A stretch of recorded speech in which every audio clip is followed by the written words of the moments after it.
Both of these books are written by Chaitanya Charandas, who has a website called thespiritualscientist.com. What is it called? .com. And he has this called GitaDaily.com.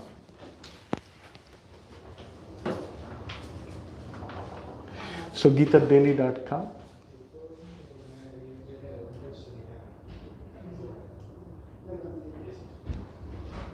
Okay, so he has written some good books, and his Q&A are very stimulating. Some of the questions we have been discussing, he has talked about that in length. Okay, so this is also for you, and maybe you can share it with others, but definitely give it back to me when you're done reading it.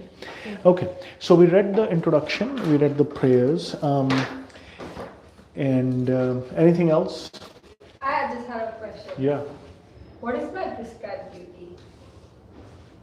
It's confusing. Like, is there any place where details is written? What is my prescribed duty? It's like all over the place, so I'm not sure what is my prescribed duty in this age, Kali Yuga, 2019. Your specifically? Yeah. Oh, woman. Yeah, mine. I work. Yeah. Is that my prescribed duty? And I'm married. And what should be my prescribed duty? Maybe we can talk. All right. So today we're going to do chapter 6. We finished. Chapter 6. The first 6 chapters of Bhagavad Gita, they are traditionally known as the category of Karma Yoga. The first 6 chapters of Gita. The middle 6 chapters of Gita deal exclusively with bhakti. In fact, all 700 verses in one way, Krishna is telling Arjuna to surrender to him. But the middle 6 chapters typically and very directly deal with bhakti yoga. Now, in the end of 6 chapter 647, Krishna says, Yoginam api sarvesham madgaten antaratmana shraddhabhan bhajate yomam samay yuktatamo mataha. What it means is, of all the yogis, so 647, you can take a look at that particular verse. Of all the yogis, the one who with deep faith always abides in me and worships me with transcendental faith, is the highest of all and is most intimately connected with me in yoga. So that's what he says of all. Asamshayam samagram mam. And you want to know me without any doubt. Asamshayam, without any doubt. Samagram means completely. Mam, yatha gyasi tat shranu. Then you should hear about me. And reading this Bhagavad Gita or Srimad Bhagavatam or any of these textbooks about Krishna helps us understand Krishna completely. So that was text 1. Krishna says, now in text 2, I will declare unto you in full this knowledge, both phenomenal and numinous. This being known, nothing further shall remain for you to know. This being known, nothing further shall remain for you to know. Vedic literatures are a bona fide source of knowledge. And until about 500 years ago, there was no dichotomy between science and religion. Both science and religion try to understand the world. They try to explore and understand, who am I? What is this universe like? What is my situation in this? What is my situation in this universe? How am I meant to relate to other living entities? Why is there suffering? Why are there different grades of enjoyment? And science has done a great job exploring matter. Great job splitting atom, making an atomic bomb. But the science neglects consciousness. And science does not answer 4 topics. Number 1, values. Value. For example, science can tell me that if I were to put arsenic in my grandmother's breakfast, I will get her inheritance sooner. But should I put arsenic in her breakfast or should I not put arsenic in her breakfast? That science doesn't tell me. Morals, ethics, values, good or bad, what exactly are the considerations I should take care of? That science doesn't tell me. Origin, second thing. Where does the universe come when it happened? And there are hundreds of rods and cones and thousands of blah, blah, blah, blah, blah. And I experience red. But where does beauty comes from? What defines beauty? What beauty is defined by the perception of a conscious observer. Art is basically all about perception. Modern art, if you show it to a little kid, they will say, Dad, I can scribble better than this, but the same painting will sell for millions of dollars. So anything you see, so these four systems of knowledge comes from the Vedas. However, this dichotomy which we talk about between science and religion is an artificial one. Ultimately, both of them are valid systems of knowledge to understand something. Okay, so Krishna says, if you know this, there's nothing more for you to be known. Now, of course, Gita doesn't teach you how to treat malaria or AIDS. That's a different branch of knowledge. Text 3, Krishna makes a very, very... I didn't understand both phenomenal and numinous. Phenomenal means material. Numinous refers to consciousness. Both material and spiritual. So this is the idea of phenomenal and numinous. Text 3 makes an important point about spiritual inquiry and proper spiritual life in general. Krishna says, out of many thousands among men, one may endeavor for perfection. And of those who have achieved perfection, hardly one knows me in truth. Meaning, we've already discussed that there is Brahman, Paramatma and Bhagavan. There are three levels of perfection: Brahman, Paramatma and Bhagavan. So Krishna says most of the people who are even looking with spiritual inquiry, they are able to attain this first and second stage. Hardly anyone knows me in truth. So this is a third point, a theme which Krishna makes in the 7th chapter, that Arjuna, there are very, very few people, one among thousands, who will inquire about liberation, about Godhead, about perfection. And those who have aspiring for perfection, hardly one knows me in truth. 7.4 and 7.5 are probably 7.4 to 7.7 are probably some of the most important verses of Gita. Krishna says, earth, water, air, fire, ether. These 5, mind, intelligence and false ego. The 5 gross energy and the 3 subtle energies. We have already discussed that, Abhishek, yes? Altogether, they constitute my separated material energy. They're all material. Mind is material, ego is material, intelligence is material. These are separated from me, separated material energies, but they are my energy. I created them. In 7.4, in 7.5, Krishna says, but besides this, what is ether? Ether is a good point, Prabhu. Ether you can understand to be space or space between 2 electrons. You know, like that. The fundamental idea of space is ether. Or is it vacuum? Vacuum, space, ether, these are interchangeable words. But everything, basically the space between 2 electrons or 2 subatomic particles is called as ether. Light travels in ether, like that. So earth, water, air, fire, we understand these are more gross elements. Ether is a subtle element. It's the definition of space. We call it time and space, outer space, inner space, it's all ether. So Krishna says, but besides these, O mighty armed Arjuna, there is another superior energy of mine, which comprises the living entity, the soul.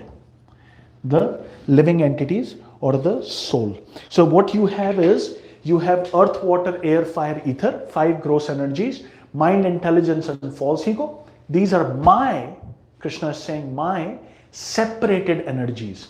But then there is a superior energy called the soul, Jiva, the living entity whose symptom is consciousness. The living entity whose symptom is consciousness, and it's a superior entity, but they are trying to exploit the resources of this material inferior nature. The problem is that the soul has come into this tabernacle of matter and it's trying to exploit and lord over it. So that's text 5. And Krishna says in text 6, all created beings have their source in these two nature, material nature and spiritual nature. Of all that is material and all that is spiritual in this world, know for certain that I am both the origin and the dissolution. That ultimately Krishna is the source of the soul and he is the source of all the matter. And of all that is material and all that is spiritual, know for certain that I am the origin and the dissolution. In text 7, Krishna makes a very, very important claim. He says, O conqueror of wealth, there is no truth superior to me. Everything rests upon me as pearls are strung on a thread. Why does he use this analogy, pearls are strung on a thread? Let's say if Shrestha is beautiful, wearing a beautiful pearl necklace. Now, somebody may say, Darpan may say, oh, that's a beautiful necklace. He will never say that's a beautiful thread. Although Krishna sustains everything, he maintains everything, he is the source of matter and spirit, he is hidden from the view of people. And that is why he gives this analogy that everything rests upon me as pearls are strung on a thread. That he is present behind a veil of material energy. Behind a veil of material energy, Krishna is present. But it's not easy to see him. And he says there is no truth which is superior to me. Meaning ultimately I am the basis of Paramatma and I am the basis of Brahman. There is no truth superior to me. Everything rests upon me as pearls are strung on a thread. So this is another thematic idea of text 7.4 to 7.7. 5 gross energies, 3 subtle energies and soul. I am the source of both and there is no truth superior to me. 7.8 onwards, Krishna now explains how he can be seen. Krishna, okay, if you are the thread and you cannot be seen, but you are the source of everything, how can I perceive you with my senses in my day-to-day life?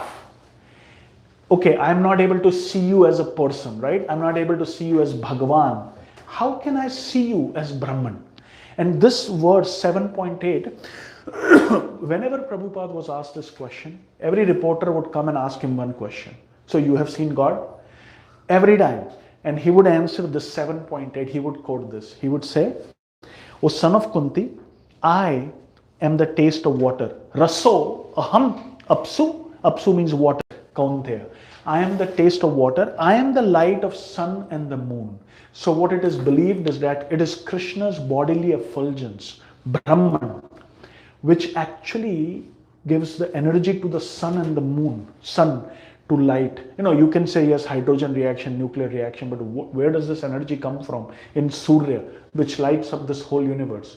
It is Krishna's bodily effulgence, which is reflected onto the sun and which we get as light from the sun. He says, I am the light of the sun and the moon. I am the syllable Om in the Vedic mantras. All the Vedic mantras begin with Om. Pranava. It's actually this, the string theory that basically electron, is it a wave? Is it a particle? And if you map an electron, if you map the motion of subatomic particles, you will find strings of vibration, right? That's the string theory. Strings of vibration. So this is what the Vedas have been saying. This is called the string theory, the M theory, the superstring theory, multiple universes. Vedas have been saying that the universe is created by vibration and the primordial vibration is Om. And Krishna says, I am that primordial vibration, Om, which is actually the source of universe. Sound, according to the Vedas, in the beginning was the Word and the Word was with God and the Word was God. That's how the Old Testament begins. In the beginning was the Word and the Word was with God and the Word, W-O-R-D, Word, was God. Shabda. In Vedas, this idea of Shabda Brahman. Shabda means sound. The sound is actually Brahman. It's the source of everything. So Shabda Brahman, this mantra, chanting of mantras, chanting of Om, this is actually the primordial sound vibration. Just by chanting Om, one can attain Brahman. And Hare Krishna Mahamantra is a personal aspect, personal representation of impersonal Om. So Hare Krishna Mahamantra makes us realize Bhagavan, Gayatri Mantra, Hare Krishna Mahamantra, and Om makes us realize Brahman, the theory of everything, the primordial sound. So Krishna says, I am the light of the sun and the moon. So for example, it's easy to perceive Krishna in material energy. Anytime we drink water, anytime you drink anything, the pure taste is Krishna. I am the light of sun and the moon. I am the syllable Om in the Vedic mantras. I am the sound in ether. This primordial sound from which everything comes. And I am the ability in man. So these are very, very key central verses. So Srila Prabhupada would always respond like this. He says, when I see the sun, when I see the moon, when I hear Om, when I hear a sound, I always see Krishna. This is first step in God realization, to see God everywhere. You can drink that Powerade, you can think of Krishna. This light, ultimately this light, okay, I'm burning some electricity. Electricity is coming from natural gas. Natural gas comes from where? It has to come from the sun. It is the sun which is making the fossil fuels. It is the sunlight, the power of the sunlight compressed over billions of years, which is causing this. So everything is ultimately Krishna. 7.8. 7.9 onwards, Krishna again continues to explain how he can be seen in earth, air, fire, water and ether. And we will see some examples. Shrestha, I'd like to read. One question. Just let us read this first. I am the original fragrance of the earth, and I am the heat and fire. I am the life of all that lives, and I am the penances of all. So what he did was taste of earth, air, water, fire, ether. He said, I am the taste of water. I am the heat and fire. I am the fragrance of the earth. I am the life of all that lives.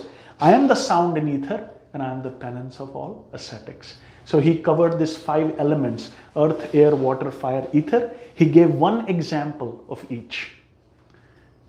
He says, it is me who is that. So you can see me like that. And I am the penance of all ascetics. O son of Pritha, know that I am the original seed of all existence. Bijam mam sarva bhutanam. I am the intelligence of the intelligence, mind, intelligence and ego, and I am the prowess of all powerful men. So don't be proud of your ego. I am the intelligence of the intelligence, I am the strength of the strong, and I am the prowess of all powerful men. I am the strength of the strong, which is devoid of passion and desire. Strength is good, but when strength is exhibited under passion and desire, it is not good. I am sex life, which is not contrary to religious principles. So sex life, according to religious principles, is Krishna, O Lord of the Bharatas. Now Krishna says that ultimately all states of being, text 12, be they of goodness, passion or ignorance, are manifested by my energy. I am in one sense everything, but I am still independent. I am not under the modes of material nature, but they on the contrary are within me. Krishna is saying, I am the master of the modes of nature.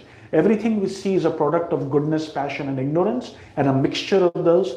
Ultimately, I am all states of being are manifested by my energy. Krishna says in text 13, but deluded by these 3 modes, people do not know me. I am above the modes and I am inexhaustible. Text 14 is another very important verse. Krishna says, Devi Esha Gunamai, this divine energy of mine, which is a mixture of 3 modes, the 5 gross elements, the 3 subtle elements.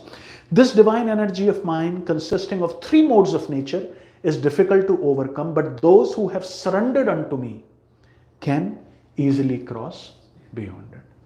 Krishna recommends surrender to himself as a valid means, a valid pramana of knowing him, of obtaining knowledge, of obtaining realization, and to cross beyond these 3 modes of material nature. Otherwise, yes, I'm coming to you, Mohit. Otherwise, it's a lot of mental speculation we can do, but we will not really understand Krishna. Okay, so I'll stop here. Text 40. This is sort of one section of the 7th chapter. Okay. So I think he had Alex. question on your side. Yeah, so Krishna says that he is the ability in man, but sometimes people are disabled and sometimes after a certain age they lose the ability. So is like Their ability has been taken away. Their ability has been taken away. based on what? Like karma, that's it. Because Krishna's power is like going away. Is it? You can say that juice of life have left. So Alec, just because Krishna says I am the ability in man does not mean in material realm, actually in material realm, everything will undergo 6 transformation. There will be birth, there will be growth, there will be maintenance, there will be reproduction, there will be decay, and there will be death. Krishna explains in Bhagavad Gita that everything which is material, so material body has to go through these 6 changes. Anything which is material will have these 6 transformations. Matter will have these 6 transformations. And this is a cycle. As we know from Coming Back, oh yeah, by the way, there's another good book, Charuta, called Coming Back. Small book. It's available on Krishna.com. We have, I think, a few copies here. You know what I'm talking about? Coming Back is a great book to read about reincarnation. So this cycle, Alec, continues. This cycle doesn't prove or disprove anything. But when you see an ability in something, that is Krishna. He also says, I am death. Mrityu sarva haraschaham.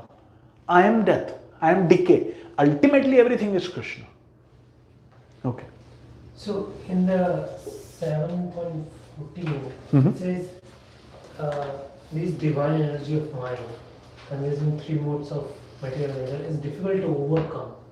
So why there is a need to overcome these? Why there is a need to overcome? Have you, Mohit, ever felt bewildered by forces of mind, forces of anger, forces of lust, forces of ignorance? Prabhupada's point was, yes, we have conquered the outer space, but have we conquered the inner space? Have you ever felt bewildered by circumstances? So everyone questions this question, why am I suffering? Why is there death? Why is there old age? Why is there suffering imposed upon me?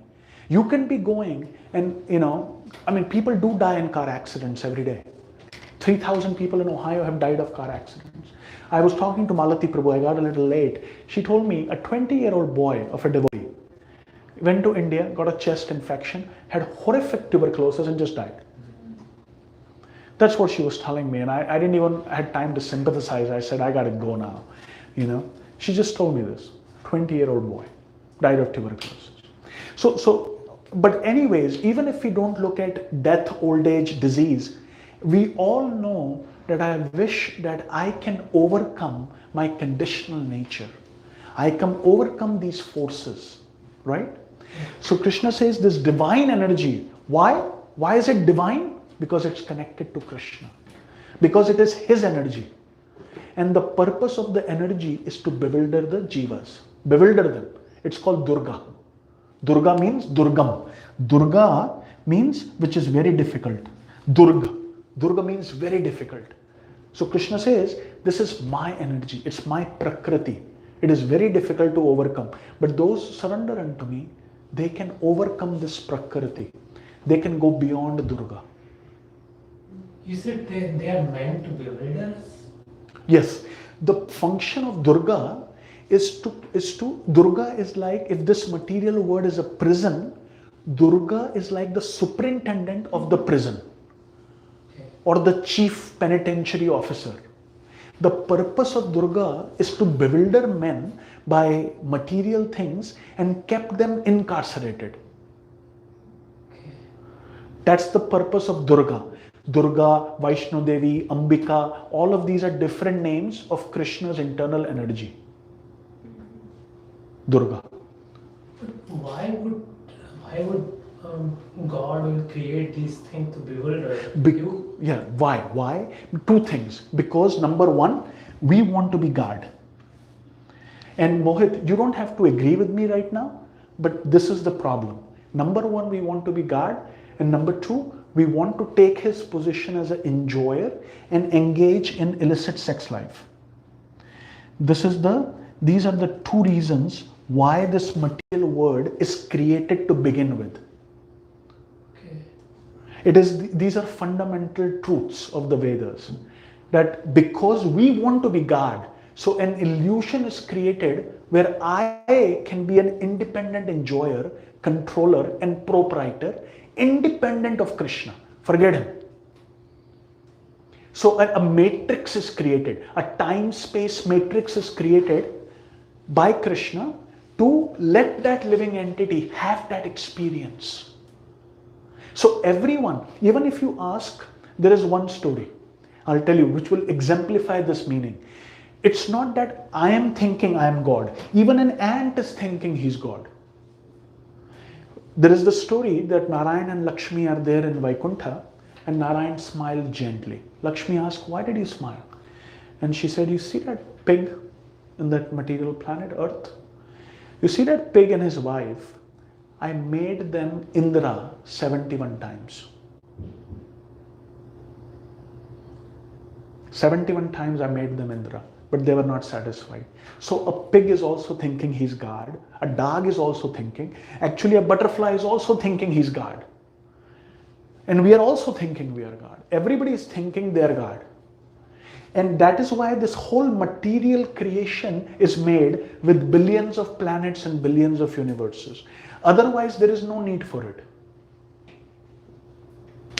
And then is this mentioned in Bhagavad Gita somewhere that I have created this to bewilder us, and because of this? Like just in this particular verse. Just this particular verse. Daivi Esha Gunamani Mama Maya Durathyaya. Krishna is saying my divine energy is Durathyaya. Mam eva hi prapatyante mayametam tarantite. It will come. It will come in many places in Gita. And Mohit, if you keep reading purports, you will see this time and again. I think in chapter 6 it mentions that sometimes God lets people enjoy material. It talks about rebirth, like in one birth. So what was the exact question? I can find it right now. What was the exact question? Where I have created this world to bewilder us, and because of these, if humans wants to be God or... Yeah, it will come. It will definitely come. It comes in so many places that I can't think of one place. It was something very unique I could pinpoint. It's in so many places. And then, so another question is about, he says that I am the energy, I'm the energy and taste of water and all of the things that we see. But why we have created a human form in form of idols, then in form of idols, and then so is that not the form of God? Is it just the energy and just the normal? Good question. If Krishna is the taste of water, then why need to create a form, right? You are thirsty, let's say it's July, and you run outside and you come home and you say, I'm thirsty, I need to drink water. Yes? Now your roommate says, stick your tongue out because water is everywhere. Drink it. Humility. Water is everywhere. Drink it. You will say, no, I want a glass, clean, pure, tasty water, chilled, and preferably add lemon to it. So what did you do? You just concentrated the water. DT is similarly concentrated Brahman. Can I see Krishna in the dumpster? He's everywhere. But Krishna upstairs, now I can sing, pray for him. I can see his beautiful form holding a flute. But this book will also help you understand that.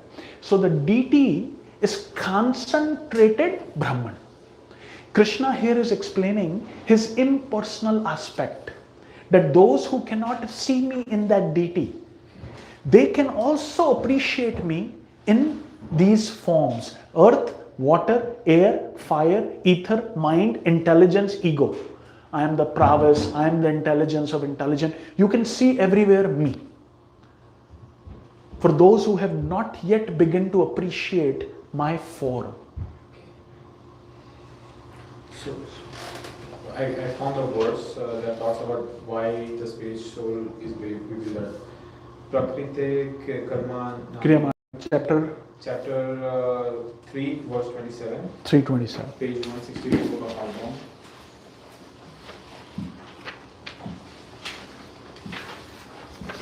Mohit, read the words. 327. Yeah.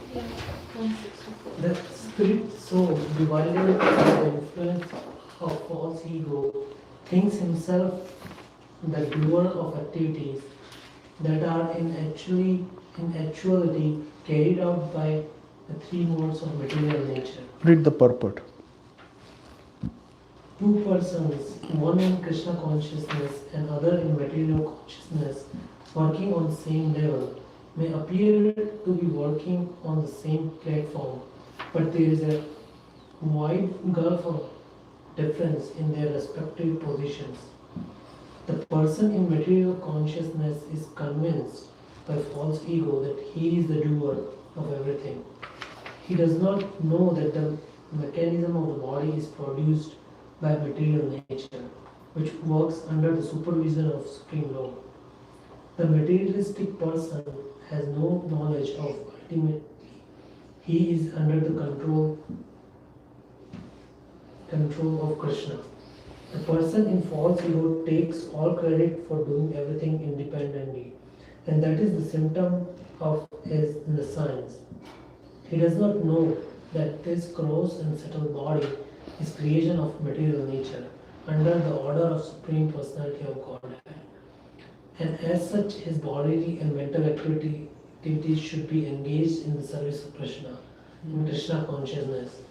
The ignorant man forgets that the Supreme Personality of Godhead is known as Hare Rishikesh, or the master of senses of the material body.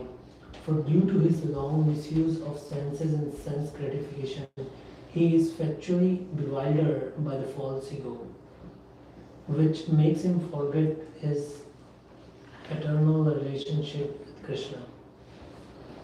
So a little bit explaining, but in Bhagavad Gita this comes. In fact, just the verse we are reading, if we read the purport, we don't have the time, but you read the purport carefully, you will find it, that ultimately this word is created as a illusory representation of, as a perverted reflection of reality, so that we can all become God here.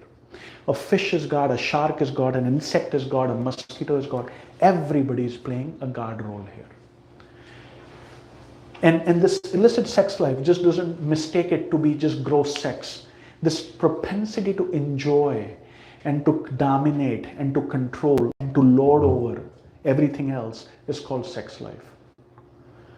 And that's why Krishna says in 5:29, Bhoktaram yagya tapasam sarva loka maheshwaram suhridam sarva bhutanam gyatva mam shantim rachati. A person knowing me to be the ultimate beneficiary of all sacrifices, the proprietor of all the planets, and the Lord and Master of all living entities, he attains peace. Peace comes when we forget this. Peace, real peace or fearlessness comes when we forget this. Okay, continuing onward with text, chapter 7, text 15. Now again, Krishna uses some very heavy words here. And Charuta, to your question, these are the words used by Krishna for those who are deliberately atheistic. Your observation is spot on, that in today's day and age, there is no education. Religion has been pushed out of the schools, it has been pushed out of the homes, it is a taboo to education. But these words are for Ravana's and Hiranyakashipu's, one. Secondly, these words are for devotees to understand their real position. Meaning, as aspiring devotees, I will look at this and I will go, my God, all of these qualities are in me. You see, not in someone else. It's actually me who Krishna is talking about. So text 15, Krishna says there are 4 kinds of people who do not surrender unto him. Namam dushkritino mudha. Dushkriti refers to one who do not have a storehouse of pious activities.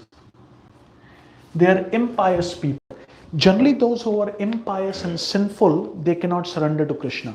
And then Krishna says they are mudha, naradhams, maya, aparata, jnana. Their knowledge, although they may have a lot of material knowledge, but their knowledge has been stolen. Maya, aparatan. Aparan means kidnapped. Jnana. And asuram. Krishna literally says there, asurik bhava. Asurim bhava ashritah. They have taken shelter of demoniac nature. Asurik bhava ashritah. So those miscreants who are grossly foolish, who are lowest among mankind, whose knowledge is stolen by illusion, and who partake of the atheistic nature of demons, do not surrender unto me. There is a 4 or 5 page purport to this, in which Prabhupada explains individually what is the meaning of mudha, what is the meaning of naradham, what is the meaning of maya, aparata, jnana, and what is the meaning of asuring bhavam ashritah. Then Krishna says in text 16, but there are 4 kinds of people who surrender unto him. What is the difference? Chaturvida bhajante man jana sukritino arjuna. The first one was dushkriti. This is sukriti. Sukriti means this person is a good person. He has performed many pious activities. His stock of sinful activities is small. Okay. What are those? What are those pious people who come to him? Krishna says there are 4 kinds of people who come to me. First one is artha, in distress. In distress. Second is artharthi, needs money, wealth, opulence, fame, pride, position, job, salary, beautiful spouse, children, good health. He wants everything. That's the second kind of person. Artharthi, jigyasu, inquisitive. Third kind of person is inquisitive. What is this? What is this universe? Where am I? Why there are so many different kinds of people? Why there is suffering? Why there is happiness? Why? When he asks this question, he becomes inquisitive. There are a lot of people who are in this category who approach divinity. Inquisitive. I want to know more. Artha, jigyasu, artharthi, jnani cha bharatarshava. And there are some people who are in knowledge. Some people who are actually, they start off with some knowledge. They know. So Krishna says there are 4 kind of people who have performed sukriti. They will come to me. There are 4 kinds of dushkriti. Dushkriti, impious. Mudha, maya, aparata, jnana, asurim bhavam ashritah, and naradham. These are 4 kind of impious people who do not come to Krishna. For example, in condition of distress, a pious person will come to Krishna, an impious person will take heroin. A pious person will say, I am getting rid of my karma. An impious person will say, there is no God. Question, Karthik. So in this first category, Dushkritina, okay. So we see that people come to get in touch with devotees, come to temple also, and we see that they might get a lot of benefits by taking to Krishna consciousness. Yes. But they're not taking it. Like even though after they may not fully take it up. Yeah. That is okay, Karthik. Karthik, that's actually, it's a slow process. It's a slow and gradual process. And sometimes from our limited vantage point, we cannot see, because we're talking, Brahma's lifespan is 311 trillion and 40 billion years. So we cannot say that. But as long as they're taking shelter of Krishna, they'll continue to make spiritual advancement. And what's in one's consciousness? Does one performs pious or sinful activities? What is one's consciousness? What is one's relationship with God? Yes, there are objective parameters, but it's best to suspend all judgment. For an aspiring practitioner, the best thing is to be a well-wisher, and to suspend all judgment for eternity. That is the best frame of mind. Just let it be, you know. Krishna says why it happens in the next 2-3 verses. Why somebody may take up spiritual life very rapidly and somebody may have a slower progress. Any other question about these things?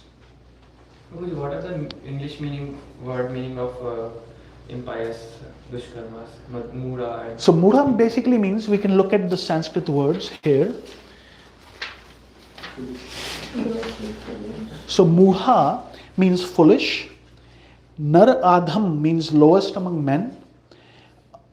Maya aparata jnana, those knowledge has been stolen by illusion. And asurim bhave mashrita, those who belong to the demoniac nature. And actually Prabhupada writes about a 5-page purport. You will find he categorizes what exactly it means by each one of them. Okay. Now in text 17, Krishna says that yes, all these 4 people come to me, but the one who's in knowledge is very dear to me. He says all these 4 people are great souls, that they are coming to me, but I appreciate more that person who's in knowledge. That's why he's coming to me, not asking for a material transaction.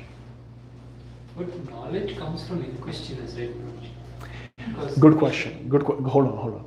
Knowledge comes from inquisitiveness. So generally there are 2 ways of looking at this. Our teachers explain, Karthik. One can come in distress. One surrenders to Krishna. His distress is removed. He becomes more faithful. Now he wants money. He gets money. He becomes more faithful. Boy, this Krishna is great. My distress is removed. I got what I wanted. So hey, can you tell me more about Krishna consciousness? So he becomes inquisitive. When he finds his inquiries being answered, then he comes to knowledge. Haribol. Yes, that is one way. That is one way. But that could also happen over lifetimes. So it's not a sequential process in one lifetime. So the guy who's coming in knowledge, he has definitely done bhakti in his previous lifetimes. So he comes directly in knowledge. Whether this happens in a sequence or whether it happens directly, Acharya said that it can happen directly. Usually it happens in sequence. People will come to God in some distress. They will find that by practicing bhakti, their distress is removed. Then they would go, well, now you took care of the bad part. Now I want the positive things. He would get positive things. Then he would ask, well, maybe I should read Bhagavad Gita also. You know, this is cool, you know, and like that, and so on and so forth. But all of this requires association of devotees. Because in the association of devotees, this makes sense. Because knowledge and inquisitiveness can only be facilitated in the association of devotees. Okay. Now Krishna says that everybody is good, but one who's in knowledge is dear to me. And then Krishna says that one who's in knowledge, this is another very thematic verse of Gita. Bahunan, text 19. Bahunan janmanam ante jnanavan mam prapadyate vasudev sarvamiti sa mahatma durlabha. That person who's in knowledge, after many births and deaths, he actually surrenders to me completely. Vasudev sarvamiti. Krishna is everything. Vasudev sarvamiti. Sa mahatma sa durlabha. That person is very rare. And that's what Krishna said in text 3. Many may, out of thousands, one may endeavor for perfection. And of those who have reached perfection, hardly anyone knows me in truth, in tattvataha, knowing Krishna as he is, you know, as a person. Like for example, I may know Mohit a little bit, you know, I don't know everything about Mohit. That privilege will be given to his most dearest wife or his girlfriend, like right that, you know. So that intimate rasa with Krishna is possible after many births and deaths. One who's in knowledge will ultimately surrender unto me. This sounds too very, not very encouraging. Let's say that so many students in the classroom and teachers, that only one will pass, everyone will fail. Yeah. Now everybody will think that, yeah, what's the... Yes, but it is not that ultimately everybody will come to Krishna. And Alec, it is like this. Our acharyas explain, let's say you're making a flower garland and you have, let's say, a bunch of leaves, let's say a bunch of mango leaves, and you're making a garland and you have a needle. Now, if you poke the needle through bunch of leaves, it will go at once and come at the other end. But if you look at minutely, it will go once, one leaf, then second leaf. So think of those leaves as lives, lifetimes. It happens all at once. From Brahma's standpoint, it's like very, very quick.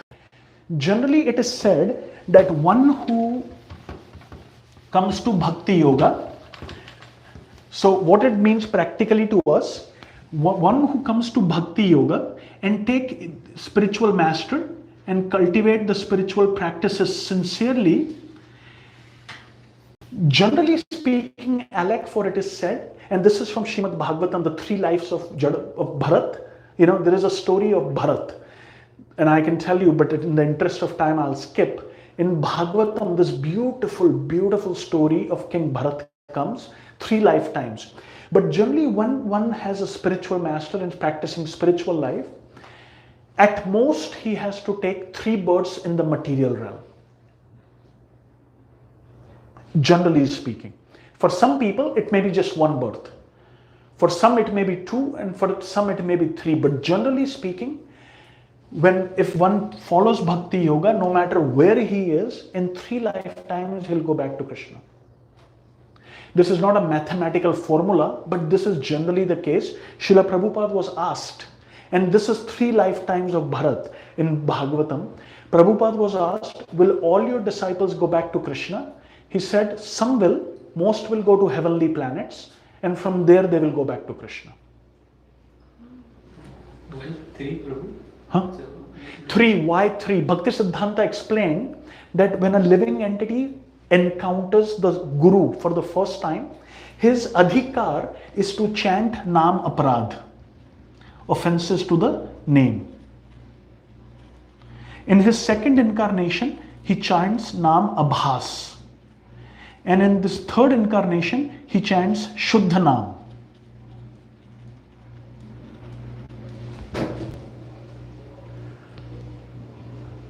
And also Bhagavatam describes this. Prabhupada explains it in the purport. But both Bhakti Siddhanta and Prabhupada mention this 3 lifetimes.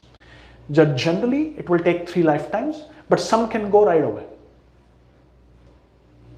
Depending upon one's seriousness and sincerity. Alec? So Nam is Hare Krishna. Mahamantra. Nam. The quality of the utterance of the name. But also, isn't it true that from heavenly planet you can just come down to material? You can. It's possible. But those who go to heavenly planets and have practiced bhakti, they continue to practice bhakti there and they go back to the kingdom of God from heaven. There it's harder, right? Because the opulence is at much higher level. And It all depends on relative. It's all relative. Some people are able to do bhakti sitting in California, in a very, very positive, pious, rich environment. The son of great-grandson of Henry Ford, he's also practicing bhakti. Some can practice bhakti in very adverse circumstance. You give him a material, comfortable situation, he'll make a mess of everything. So Krishna says it's better you just stay like this. Generally speaking, it's easier to make advancement, generally speaking. But devotees, they go to Maharloka, Janaloka, Tapasloka, Brahmaloka, they make advancement. Brahma and all of the demigods are devotees. They're all devotees who have not finished their business. They have some desires to lord over. So Krishna says, okay, you lord over and then you come back to me. Generally speaking, Brahma goes back to Godhead, generally speaking. If Brahma is really kind of a crazy guy, then he has to take birth again. But generally speaking, he goes back to Krishna. Is it like 100 lifetimes if a person lives without sins? Then? Yeah, that is. Who becomes Brahma? So when a universe is created, who becomes Brahma? So if you spend 100 lifetimes without any sinful activity, but you have not developed bhakti, love, then you become Brahma. You follow? Good, pious person, no sinful activities, he becomes Brahma. Since I have done bhakti, I don't know. Since we are trying to do bhakti, then what will happen to us? Generally, you will go to Krishna. Generally, by the mercy, bhakti depends upon two factors. The Bhagavat Kripa and Guru Kripa. So bhakti depends on these, success in bhakti depends upon my effort. It depends upon my effort, but it depends upon these two overwhelming graces. Bhagavat Kripa, Kripa of Bhagavan, and Kripa of Guru. So I don't know, Shrestha, but I think that you are going to go back to Godhead, right? You are the first one in the train. No, I was thinking that to be Brahma, you need 100 lifetimes of Pious Pious. activity. pious. Someone who's doing bhakti No, can but that also become a human in the... can become a Brahma. No.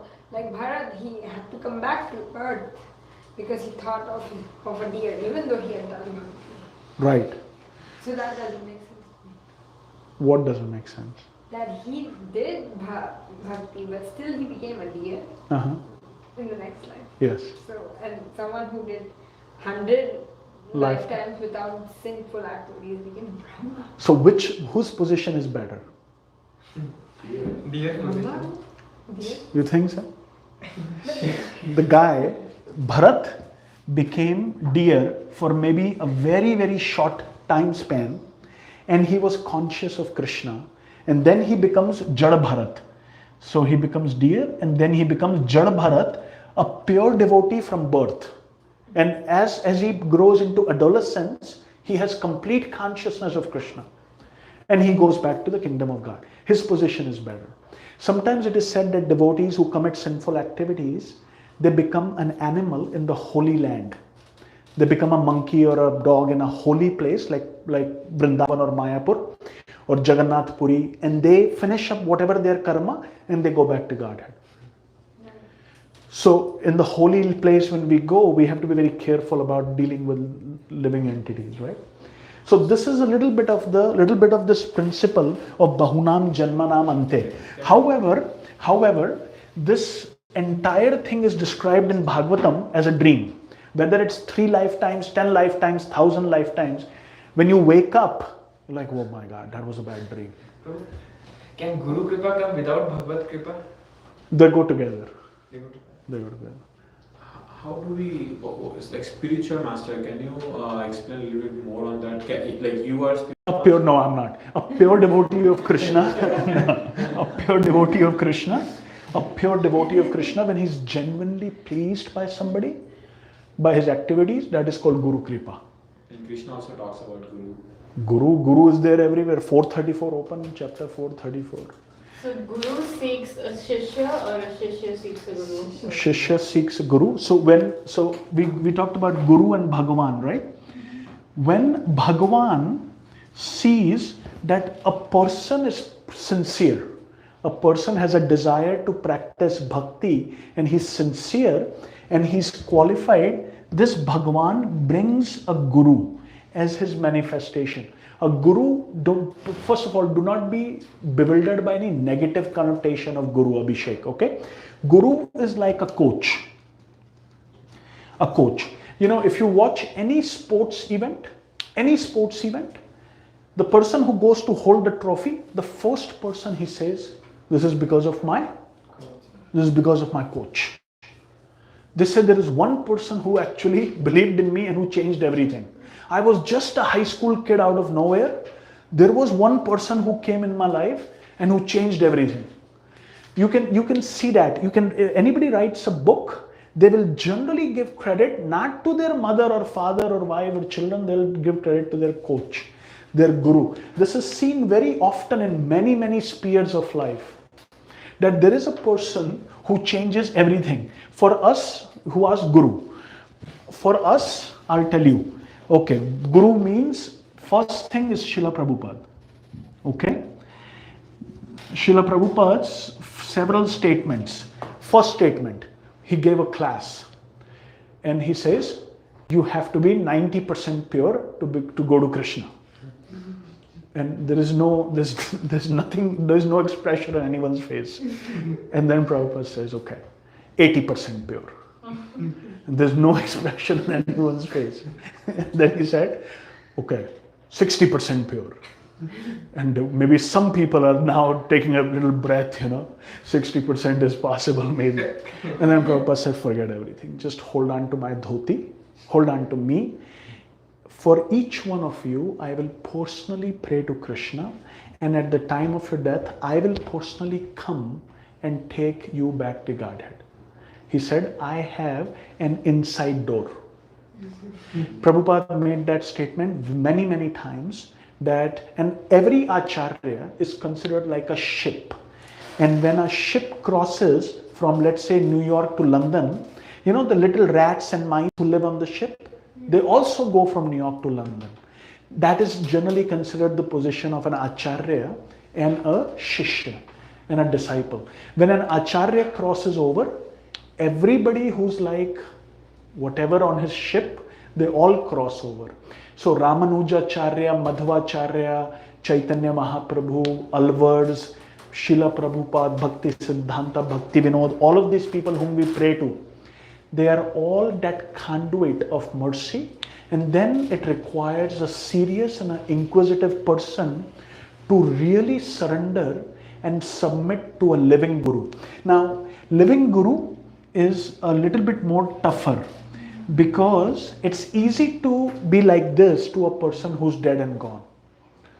To a living person to surrender to is more difficult.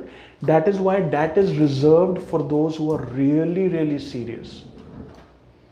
That is why in many spiritual tradition, there is no concept of living guru. Because there is so much problems, they said, throw the baby out with the bathwater. We'll just pray to either the Granth or we'll pray to somebody who lived 2000 years ago.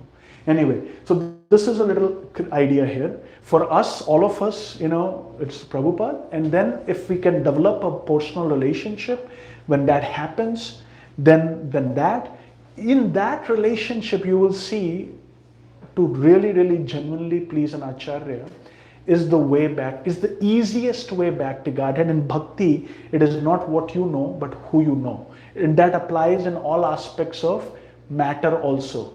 It is not what you know, it is really who you know. Prabhu, you were also like, since you are teaching as Shiksha Guru. Shiksha Guru, okay. So Shiksha Guru, Shiksha Guru, so Srila Prabhupada, and now you have thousands and hundreds of thousands of half-baked quasi-idiots like me who are trying to do something. So basically you have Prabhupada and we are deriving our authority from Srila Prabhupada. So that's good enough, Karthik. Okay? Alright, so continuing onwards.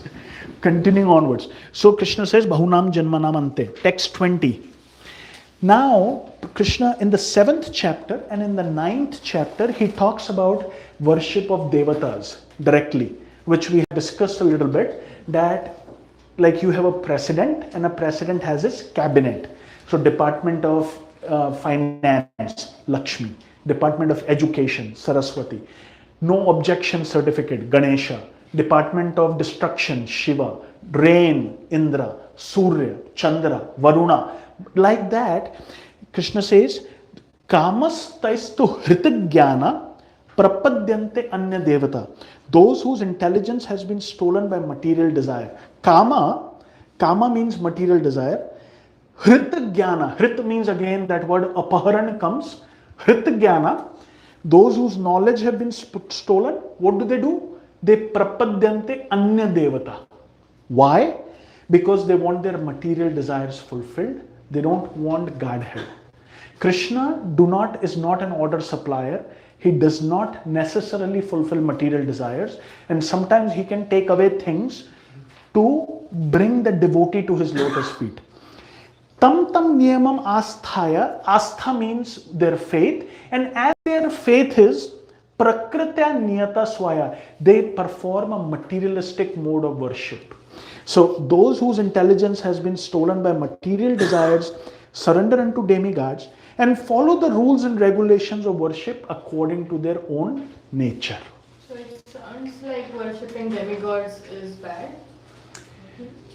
Is worshipping demigods bad? No. For example, Charuta, let's say the president of a country comes and let's say a minister comes, whom will you give preference to? President. And let's say you please the president. Basically, you got everybody under control, right? Krishna says it's best to surrender to him. It is easier and best. For example, if there is a tree and it has many branches and leaves, and you have a pot of water, you just water the root of the tree. By watering the root of the tree, everything is watered. Is it not? Similarly, let's say Mohit is thirsty. Now, if Mohit were to put that bottle of water, Gatorade in his eyes, in his ears, on his hands, on his legs, would not be a very sanguine proposal. Put it in your stomach. The stomach will distribute it to everybody. At least that's what Gita says. 21, Krishna explains this idea of demigod worship. He says, I am everyone's heart as the super soul. As soon as one desires to worship some demigod, I make his faith steady. Krishna says, I do not interfere with their independence and their free will and their materialistic transactions. So what I do is I make that faith pakka, steady. So now you can worship that demigod and fulfill your material desires. 22. Endowed with such a faith, he endeavors to worship a particular demigod and obtain his desires. But in actuality, these benefits are bestowed by me alone. It is ultimately the president who gives the power to the minister. So those benefits are bestowed by me alone. You can hold your ear like this, or you can kind of go around and do like that. 23. Men of small intelligence. Antavattu phalam tesham ye bhavati alpa medhasam. Men of small intelligence worship the demigods. What is the problem worshipping the demigods? Whatever material desires they are giving, they are limited and temporary. They are not eternal. Demigods themselves are temporary. They will also be finished when the universe is finished. Those who worship the demigods go to the planets of the demigods, but my devotees ultimately reach my supreme planet. In text 24, Krishna explains that some people, those who argue in favor of Brahman, their argument is this, that ultimately Brahman is Satyam. Brahman is everything, and Brahman takes the form of Rama, Krishna, all of the people, and now Brahman has taken my form, so now you can worship me, I am God. And then, when you become enlightened, then Brahman will take your form. So Brahman is ultimately the truth, and Krishna's form is simply a manifestation of Brahman. That's why Krishna spoke this verse 24. Unintelligent men who do not know me perfectly think that I, the Supreme Personality of Godhead Krishna, was impersonal before and have now assumed this personality. Due to their small knowledge, they do not know my higher nature, which is imperishable and supreme, that Krishna is ultimately the source of Brahman.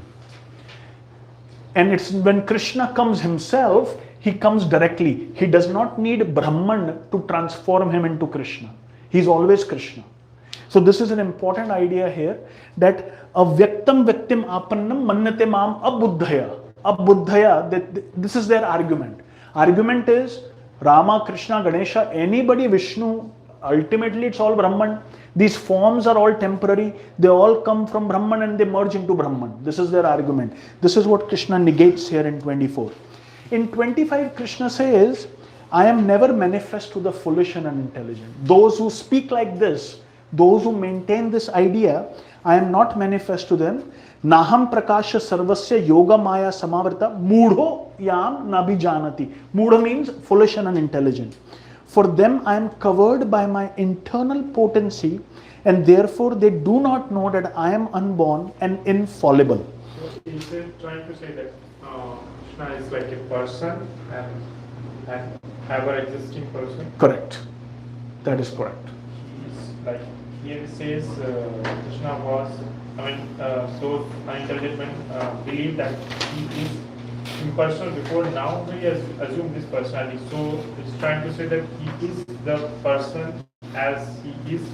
What these unintelligent men say, they say that he was impersonal before, meaning the original reality, the original fountainhead. In 7.7, what does Krishna says? There is no truth superior to me. Mataha parataram na anyat. Mai sarvam idam protam sutre manigana iva. It is me who's the impersonal Brahman who's sustaining everything. They say their argument is, Abhishek, if you really look at it, their argument goes like this. Impersonal is the supreme, and impersonal Brahman have assumed now this personality. Whether you believe it with me or not, but this is at least the argument. Impersonal before and now have assumed this personality. Krishna says, but that is not the fact. The fact that the person is the source of impersonal Brahman, and the person can come and display his Leela. You getting the point? So, like some people say that there is some God is like energy, right? Yes. And then energy takes forms. Yes. Forms, Yes. Yes. Yes. So that is not true. Well, it is very limitedly true. God is an energy. Yes. Can you show me an energy without an energetic?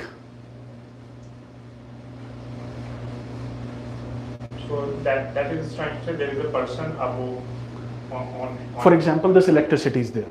Is this energy or not? It is. Yes. Let's say I trace this wire back. Where will this wire go back to?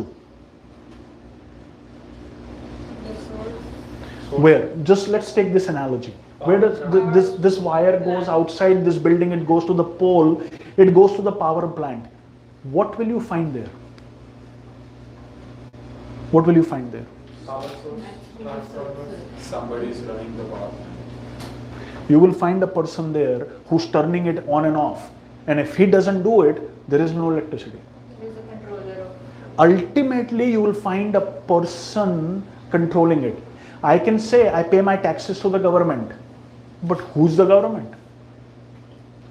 If you trace everything back, this is something which you have to now experience in your life to understand this. You can say US government, but who's this US? There is a person who is ultimately checking everybody's taxes. And when you get a letter, there will be a personal name on that letter. So ultimately, the Vaishnava philosophy, the philosophy of Bhagavad Gita is, it is the person who is ultimately the controller, not the energy. God is not an energy. God is the energetic. The Shaivism is what goes to like the Brahman is the source of everything. Like What's that? Shaivism. Shiva. Shaivism. What about it? I mean, that goes some different way. That is says like Brahman is the source. So that is a contradiction there. Because that believes like Brahman is the source of all the energy, and that takes different forms. Generally, the way Shaivism is practiced today, it's mostly impersonalism. What you are saying, that ultimately it's the impersonal Brahman who becomes Shiva. But that is not the truth. There is Sadashiva, who is the ultimate truth. Shiva is not a manifestation of Brahman. Right? We studied that in Vedic cosmology. That Shiva expands as 11 Rudras. Is it not? So Shiva is a person. Where is imperson? You tell me. Have you ever seen a Shiva as energy, or have you seen him as a person? He has a wife, he has children, he has a kingdom, he has a place. He has pastimes, he dances. So what you see today, Abhishek, in Banaras, Muktinath, this Mukti, Kaivalya, this is an impersonal contamination. When my guru was chanting Om Namah Shivaya, I had a Shaivite guru, he could see Shiva, Lord Shiva comes. You chant the holy name purely, you will see Lord Shiva. So we ultimately, this philosophy of Gita believes that person is the source of Brahman. Sadashiva lives in Brahma Jyoti. That's where he lives. That is why they have this impersonal idea. So Shaivism is not recommending impersonalism. It is recommending personalism. Shiva is a person. Like that. It is mathematically not possible to have a complex form come from a simpler form. If Brahman is this homogeneous, plasma-like state, then where does Lord Shiva comes from that? Like that. So, continuing forward. Text 24. Text 25, Krishna says, I'm not manifest to them. Okay. Now, we'll skip to 27 and 28. Question regarding the same thing. So there in Bhagavad Gita, Krishna says like, I think there's a shloka which says he's higher than the Brahman. Okay. 14.17. Means logically that's 14.27.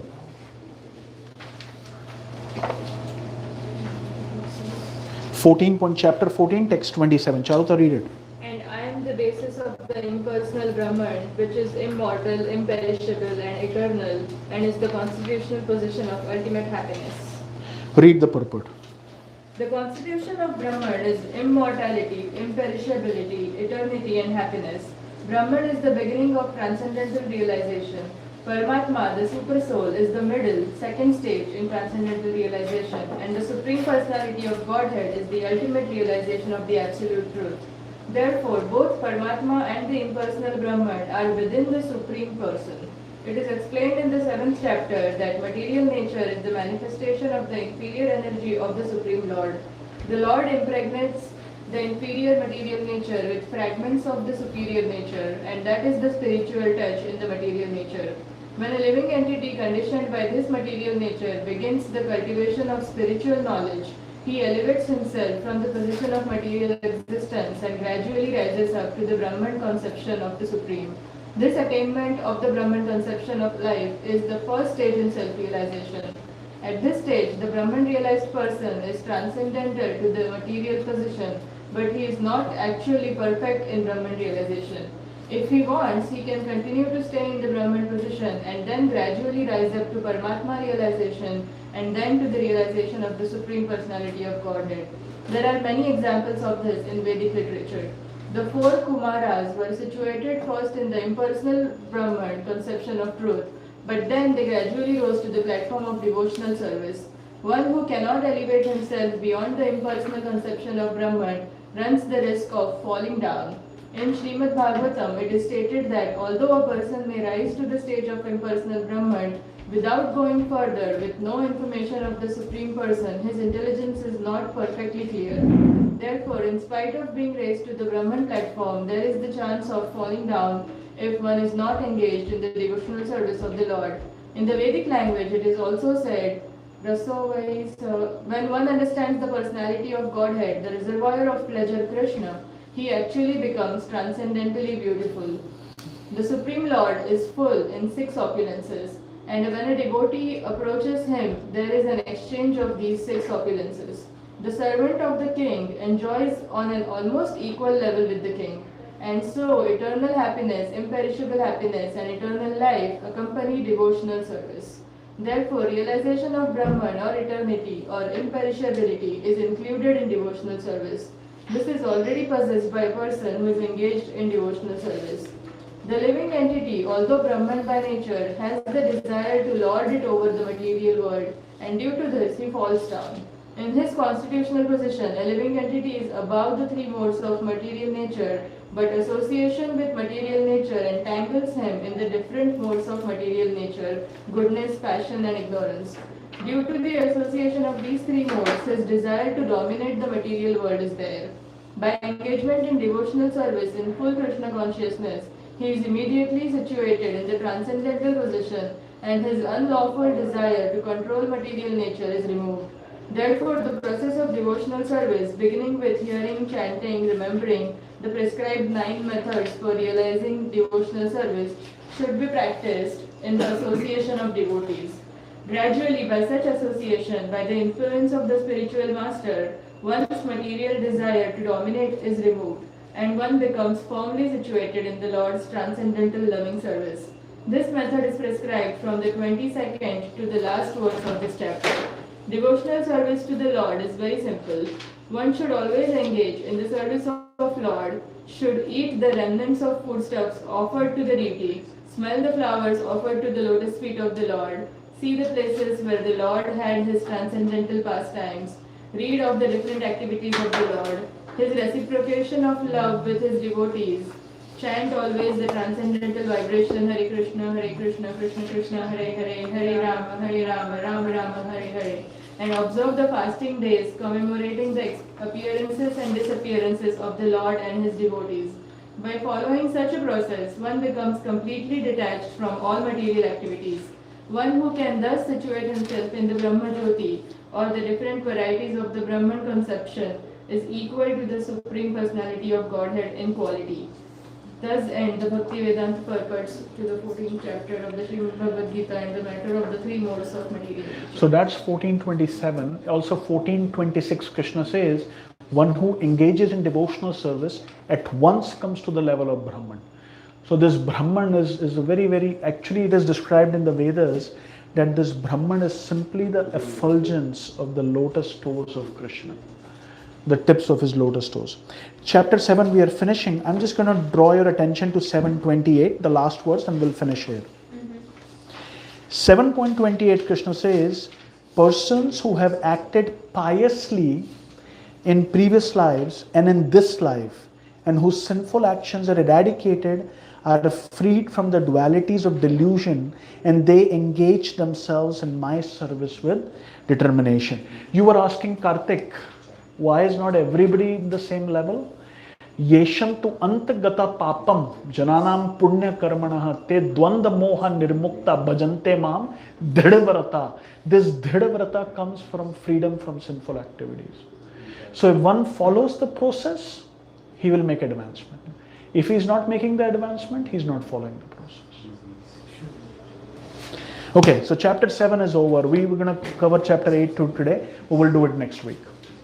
I'm wondering, what are demigods? Like, What are in devatas? Hinduism, like Yeah. they say there are 36 koti. So 33 million. Okay. The exact number, Charuta. And by the way, we are not sectarian. And we are not going to put anybody down. Krishna does not put anybody down. He says, whatever faith we have, I as the Paramatma makes that faith steady so that he can obtain his desires. But Krishna says that... Speaking of which, I noticed in the purport of 6th chapter that someone born in a Muslim family is compared to a dog-eater family. And No. Show me where it is. Thakur Haridas. No. So let's look at that particular verse. 6.44. The famous example of this was presented by Lord Chaitanya, who accepted Thakur Haridas as one of his most important disciples. Although Thakur Haridas happened to take his birth in a Muslim family, he was elevated to the post of Namacharya by Lord Chaitanya due to his rigidly attended principle of chanting 300,000 holy names of the Lord daily. So Should I just ignore it? as No. So basically what he's saying is that the chanting of the holy name is so powerful that no matter what one's birth is, what one's caste is, the reason this is said, actually the background of this is, before Chaitanya Mahaprabhu came in 1486, the Hare Krishna Mahamantra, being part of Atharva Veda, only the selected Brahmanas could chant it. But Mahaprabhu, breaking down all social and caste barriers, gave it to everybody. In fact, what he did was, Haridas Thakur was born in a Muslim family, but he would chant 192 rounds every day. So Mahaprabhu actually said that you are the Nam Acharya, meaning you are the living embodiment of the holy name. You are better than all of these Brahmanas. Meaning what it's actually saying, it is exalting the purifying potency of the holy name, that anybody can chant and anybody can benefit regardless of whether they have committed sinful activities, what their birth or what their qualities positively or negatively may be. That is Charuta what it is saying. So demigod, coming back to devatas. So the basic fundamental premise is like you have a president and you have his cabinet. So to manage this entire cosmic universe, we talked about Vedic cosmology, Bhumandal, many planets and many things. There are 33 million empowered Devis and Devatas. and they are called demigods. But according to Bhagavad Gita in 10.8, Krishna says, and in 10.2, Krishna says, I am the source of all of them. In 10.2, you can look it up. What Is Krishna, Ram a demigod? Ram is a demigod. Very good question. I'm just going to do a little. We include Ram in the Mahamantra. So Yes, I'll tell you whether Ram is a demigod or not. My question when I first came to Krishna consciousness, what is Narayan, Hari, Rama, Krishna, Vishnu, so many names, right? Very simple, Charuta. Just give me 5 minutes of your undivided attention. You will understand this conundrum once and for all. Krishna is called Ishvara Parama Krishna Satchidananda Vigraha Adir Govinda Sarva Karana Karanam. In the Vedas it is said that ultimately the fountainhead of everything, the supreme absolute truth, is Krishna. Krishna's first expansion is called Balarama. Okay? Balarama expands into what is called as Chaturvyuha. Aniruddha, Pradyumna, Sankarshan, and Vasudev. This entire process, and this is called Chaturvyuha, this entire process is repeated 3 times. 1, 2, 3. From this third Sankarshan,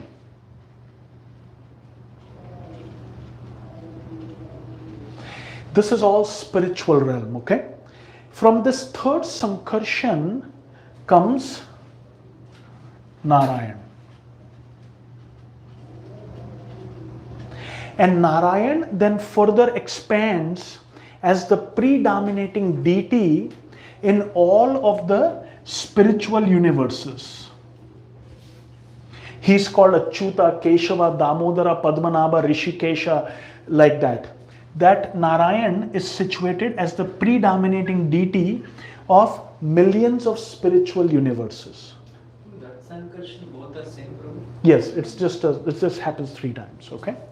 Just the same. It's ultimately this Sankarshan is an expansion of this Sankarshan, okay?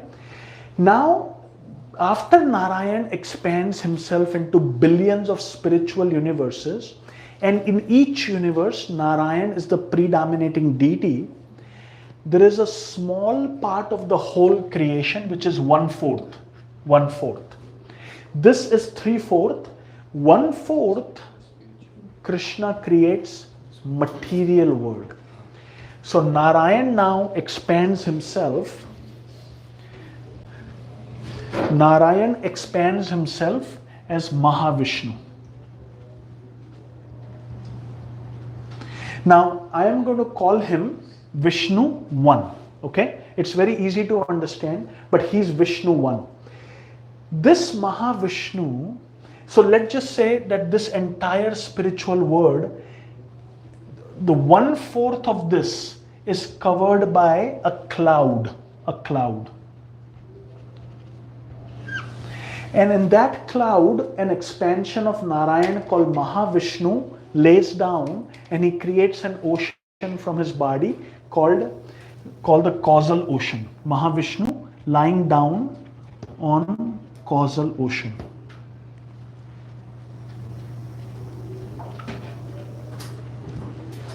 This causal ocean is water from his perspiration.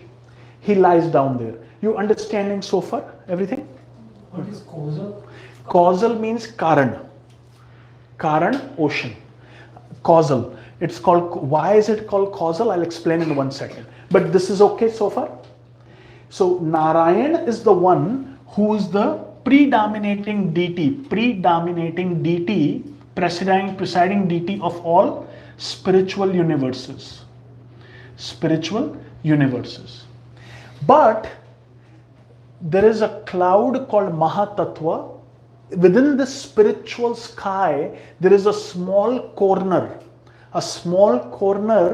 where a cloud called Mahatattva is formed for material creation. And In that cloud, an expansion of Narayan called Mahavishnu goes and lays down. As Mahavishnu breathes out, material universes come from the pores of his body. Okay? You okay with all this? Mahavishnu, you must have seen a picture of Vishnu laying down and universes are generating from his body. Now what we'll do is, we will take one of these universes, okay, and we're going to finish in 2 minutes, so it's not going to be too complex. Now we'll take, so far what we have found is we have found Mahavishnu, Vishnu 1, and now we're going to take one universe. It is shaped like an egg, each universe, our universe. This Mahavishnu then takes an expansion and we will call him Vishnu 2. He's called Vishnu 2. He fills half of the universe with perspiration from his body, and that is called, the first ocean was called causal ocean. This is called Garbha ocean. Garbha ocean. And he lays down right here. He lays down right here. So this is Vishnu 2. This Vishnu 2, from his navel sprouts a lotus stem, and on the top of that Brahma is born from his navel. Brahma, the first living entity. So each universe, one universe, Vishnu 2. Okay? Now Brahma creates 14 planetary systems, 5, 6, 7. This 7 is called Bhumandal. Bhumandal, the middle planetary system. Earth is a very small part of it. Earth is a very small part of it, and then you have 7 sort of hellish planets. Okay? And this Vishnu 2 then expands into Vishnu 3, and there is a Shweta Dweep, a white island made up of milk ocean. He lays down there as Vishnu 3, and his name is Shiro Dakshai Vishnu. Shiro Dakshai Vishnu. Okay. So you have Mahavishnu, number 1, Vishnu 1. Many universes come out of his body. We take one universe, Vishnu 2 called Garbho Dakshai Vishnu, and then Vishnu 3 called Shiro Dakshai Vishnu. So there are millions of Garbho Dakshai Vishnu, there are millions of Shiro Dakshai Vishnu. There is one Mahavishnu who's an expansion of Narayan, who is an expansion of Sankarshan, who's an expansion of Balarama, and who's an expansion of Krishna. Now, all of these entities, Krishna, Balarama, Chaturvyuha, Sankarshan, Narayan, and Vishnu 1, Vishnu 2, Vishnu 3, they are in one category called Vishnu Tattva. The important thing to remember is the Tattva word. Vishnu Tattva. This is one category. They are same in quality but different in rasa. Rasa means qualities or pastimes. Brahma is called Brahma, and every living entity in this universe is called Jiva Tattva. It's called Jiva. Everybody loudly. Jiva Tattva. The first Tattva is called? Second Tattva is called? Is Narayan Jiva or Vishnu Tattva? Is Vishnu 1, Vishnu 2 and Vishnu 3 Vishnu Tattva or Jiva Tattva? What do you think, Mohit? I didn't understand these two differences. Vishnu 1 was Mahavishnu. From his body emanates many universes. You got that? Yes. You got that? Then in each universe, this Mahavishnu expands into Vishnu 2. He lays down and fills half of the universe with the water from his body. Right. And on the top, from his navel, a lotus flower sprouts and it goes to the top of the universe where Brahma is born. From his body expands another Vishnu called Shiro Dakshai Vishnu. You must have heard this word, Shiro Dakshai Vishnu. He's laying on an ocean of milk and the demigods and devatas are going to pray to him. That's called Vishnu 3. Okay? So in each universe, and this Kshirodakshay Vishnu is the Paramatma. He expands himself as Paramatma in the heart of every living entity and in the heart of every atom. Okay. And he's called Paramatma. Vishnu 3, Kshirodakshay Vishnu. So Brahma is Jiva Tattva. Yes, Yeah. Jiva Tattva. Because he comes Jiva. out from the Yeah, but he dies. When the universe is finished, he dies. Vishnu is in another category altogether. Another category. He never dies. Never dies. He's completely transcendental. Brahma then creates 33 million devatas. So it is after Brahma dies, the all Vishnu tree will still remain there. Vishnu is transcendental. He's transcendental. He's not remain there. Matlab, for example, let's say I create an office. If the office is destroyed, would I remain? Yes. Vishnu will always remain. There is no death of Vishnu as such.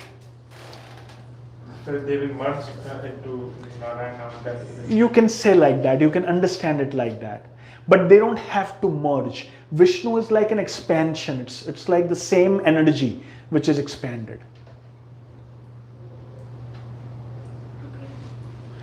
So you have Vishnu Tattva, you have Jiva Tattva.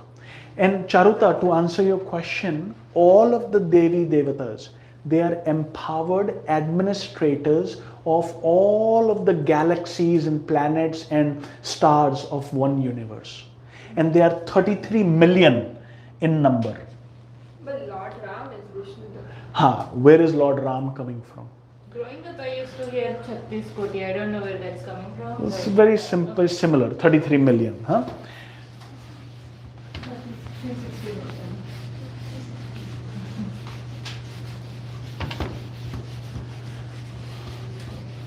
There is a different color marker over if you want. Yeah. So where does Rama comes? From Krishna came Balaram. From Balaram came Chaturvyuha. Yes? From Balaram came Aniruddha, Pradyumna, Sankarshan and Vasudev. Yes? From Sankarshan came Narayan. Yes? From Narayan came Mahavishnu. Yes? Vishnu 1. From Mahavishnu came Garbhodakshay Vishnu, Vishnu 2. Yes? From Garbhodakshay Vishnu came Kshirodakshay Vishnu, Vishnu 3. Yes? When all of the incarnations come in a universe of Vishnu, they come through the medium of Kshirodakshay Vishnu. They are avatars. Kshirodakshay Vishnu comes as avatar. Avatars are Kshirodakshay Vishnu. The Paramatma. Yes. I thought it was Karma. No. Kshirodakshay Vishnu. So you're saying that even the Paramatma in me is Shiro. Is Kshirodakshay Vishnu.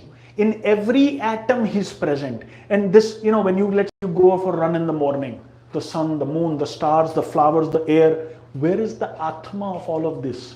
That's Atma is Kshirodakshay Vishnu, which emanates everything. Okay. Everything is Kshirodakshay Vishnu. Vishnu Tattva. Where does Lord Rama comes? Rama is a very special incarnation. Aniruddha comes as Lakshman, Pradyumna comes as Bharat, Sankarshan is Lakshman and Vasudev is Rama. Combined these four personalities, Aniruddha, Pradyumna, Sankarshan, Vasudev, they become Ram, Bharat, Lakshman and Shatrughna. Lakshman is Sankarshan, Vasudev is Rama, Pradyumna is I think Bharat and Aniruddha is Shatrughna. Not an ordinary avatara.